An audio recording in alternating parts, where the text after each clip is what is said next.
Hey everyone, welcome back to my channel. Today I'm going to be talking about my Ancestry DNA results.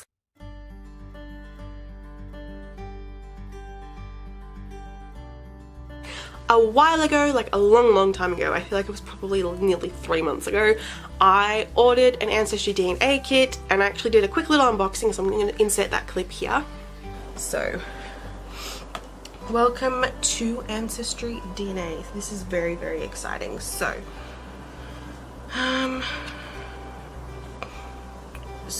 you activate it, you put in the code, and then I have to fill the tube with my saliva, shake it, send it off, and I wait. That's essentially how this works. So in the box I have the collection bag. This is kind of gross. Ew, yuck. This is what the saliva syringe thingy, collection thingy looks like. What else have we got in here? Oh, and then this is the return bag. So that was everything that was in the box. I'm not going to do the whole saliva thingy on camera, but I'm very excited for this. So I filled up the little tube with my saliva and I sent it off, and I think it took about 3 to 6 weeks to process and for my results to become available. I've had my results now for a while, and I've actually filmed this video I think twice already, but I've never been happy with it and I've just never gotten around to editing and uploading it. But I feel like it was about time, and you guys actually voted on Twitter what you wanted to see this week, and this was the most popular result. So I honestly don't know like the scientific side of Ancestry DNA. Like, all I know is that they test your saliva and they find out things and then they let you know. So there's 3 things that, well, currently 3 different categories or things that Ancestry DNA tells you. That is your genetic ancestry, DNA matches, and DNA circles. So DNA circles, I don't have any information about. It just says, because I'm currently not in any, first chance of being included in the DNA circle, create a free public family tree and add as many generations as you can. I think once I update my tree, I'll probably get more information. I don't really know. Then we have DNA matches, and this can give you information on who else has done the Ancestry DNA and is similar to you and connected to your tree somehow. So currently I have 1 shared ancestor hint, I have 0 starred matches, and I have 86 fourth cousins or closer. And then you can like reach out to these people, get to know them, complete your family tree a little bit more. But the element I want to talk about today is my genetic ancestry. So there's 2 parts to this, and both of them are so interesting. Like, this is the one reason why I wanted to do my Ancestry DNA test. I think it's the thing that most people do the DNA test for, to find information from. Yes, it's cool that you get to connect with people who have also done the test, who have similar ancestry connections to you, but this is sort of the most important and the most interesting and fun part. So there's 2 parts to your genetic ancestry. The first one is your ethnicity estimate, which, when I get the information up, your ethnicity estimate shows where your ancestors came from hundreds to thousands of years ago. We calculate it by comparing your DNA to the DNA of a reference panel of people with deep roots to specific places around the world. As science improves and our DNA database grows, our ability to estimate your ethnicity gets better and better.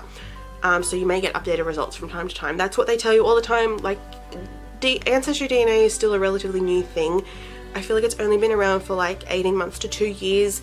So as more people do it, like, as it says, the database grows. So my ethnicity estimate, I have 39% Ireland, so that includes Ireland, Wales, and Scotland. I have 31% Western Europe, so that includes Belgium, France, Germany, Netherlands, Switzerland, Luxembourg, Liechtenstein. And I have 25% Scandinavia, which is Sweden, Norway, and Denmark. I do have a lot of deep roots in the Irish regions. Like, that's something that I have found through my ancestry, through my family tree research. For the Western Europe, that one's a little bit interesting because I haven't actually found anything in those areas of Europe, but obviously it goes back further and further. So that's still really cool. Scandinavia is also really interesting because obviously this does go back thousands of years.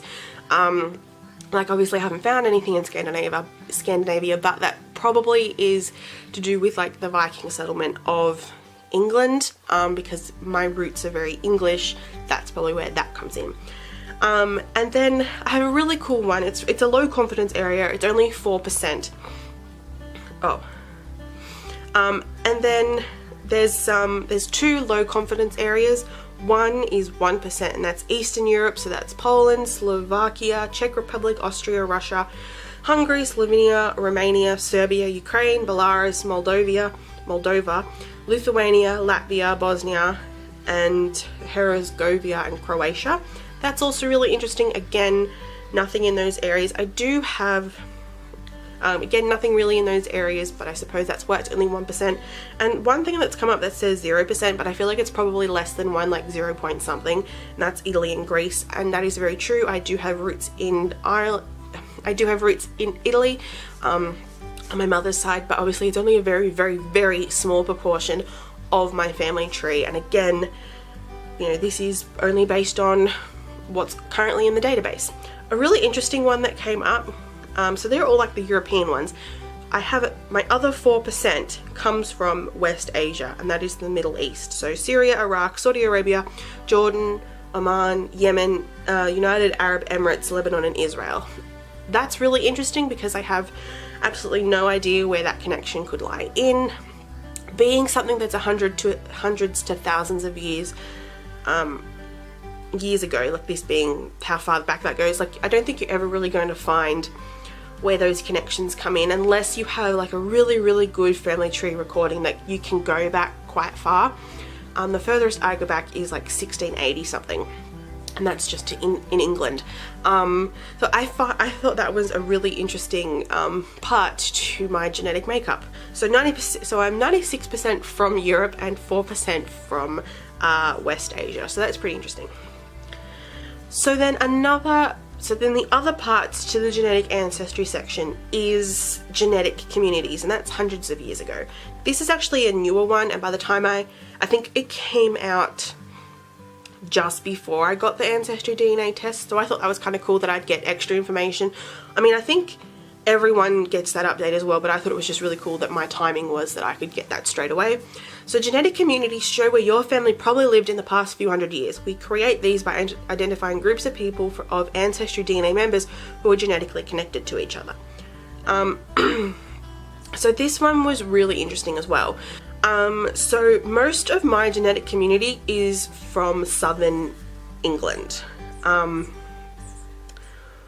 which is very interesting to me because I haven't found, as I said, my tree goes back, one of my trees go back to about 1680 something, I think, maybe a little bit further, late 1600s. And most of my family who were from England are more in the northern parts of England, or Ireland. So it's really interesting to see Southern English, but I suppose it is one of those things where I don't know how like accurate these are, but I suppose it's one of those things where you have family who could have lived in these areas, but maybe you don't know about. And the other part is the Scots. So that's, where are we? So that's Scotland and Northern Ireland, which is still pretty good. My family lived in Durham, which is very close to Scotland, obviously. But interestingly, my Irish connections are more Northern Ireland, more the Republic of Ireland. And it's just really interesting to see this. It's definitely spurred me on to do more research into my family tree, and because with this you connect it to a family tree, I've actually ended up having to create a whole new family tree because I've been doing different branches of the tree. So like my dad's mum's side, my dad's dad's side, my mum's side, my mum's dad's side. I've sort of divided my tree up into different groups. So I've had separate trees for all that because it's just easier then to share it with people in those trees rather than, and so that when I do it I don't have like heaps and heaps and heaps of people, I just have a section. But to do this you connect your DNA to a tree, so I've had to compile them all together and branch off, and I'm still in the process of doing that. I haven't gone back that far at all. So I'm hoping that when I start doing that a little bit more and get back into it, that this is going to be really helpful and just really show me a lot of information. I'm also really excited to see like the things that Ancestry do, and other DNA tests and databases and results that you get. It'll be really interesting. I'm really happy with the results I found, and I can't wait to see, like, as more people do the DNA test, like how the results change and things like that. It should be really, really interesting. And I've already connected, prior to doing the DNA test, I'd already connected with people on Ancestry who were part of my tree, which was amazing. But because of this, I've been able to see clearer connections and sort of confirming the people who I've been talking to a little bit more. And it's just been really, really, really good. I want to do a video in the future talking about Ancestry and doing family tree research. So let me know if you'd be interested in that, because I do want to talk about, firstly, just my experiences with Ancestry and some of the resources I've used outside of Ancestry to compile my family tree. But it's been really fun. It's really nice to see these results and have them, for the most part, be very similar to like things that I've actually found in written records, and also just like an extension of, and just also other things that I wouldn't have known. The ethnicity estimate is probably the most interesting part of that. I think that's what most people want to know. And while I haven't yet had the DNA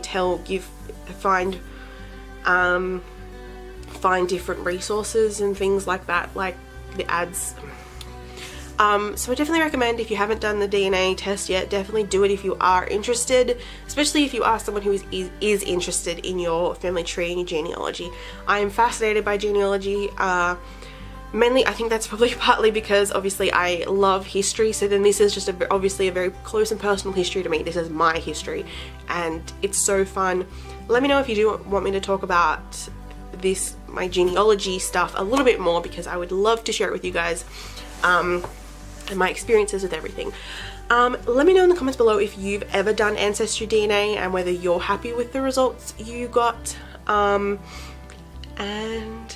yeah, I hope you guys enjoyed this video and found it interesting. Come back next week because I'm gonna have a really fun video I'm so excited to film and share with you guys. But anyway, that is it for this week, and I'll see you guys next week with another video. Bye.